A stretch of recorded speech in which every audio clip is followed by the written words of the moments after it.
Attention, derrière cette porte se cache une invention révolutionnaire.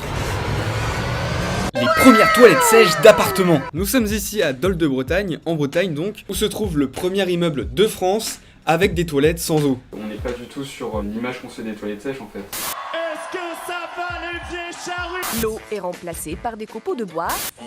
Mais qu'est-ce que c'est que cette odeur épouvantable? Non, elles sont très jolies.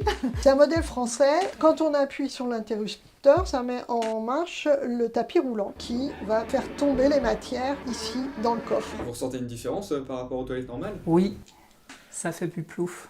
Le caisson qui reçoit les matières, d'une part, est fermé par un couvercle. Il est relié à la ventilation mécanique. Cette ventilation permet d'assécher les matières et de faire partir aussi les odeurs. Grâce au système de VMC, on a 0 odeur. La personne qui va venir collecter, il ne faut pas qu'elle ait un lien avec l'intimité de la personne. Donc on a vraiment créé tout un protocole pour bien démontrer que le bac, le caisson, il est étanche et qu'on ne va pas voir les fesses de la personne.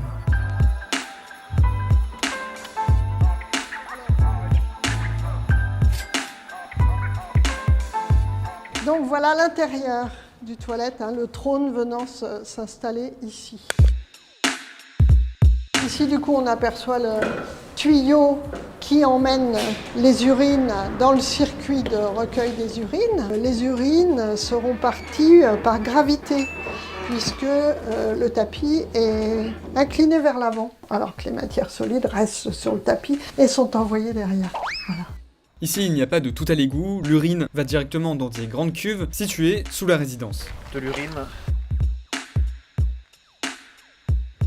Alors l'urine, ça sera traité comme le lisier, c'est-à-dire épandu.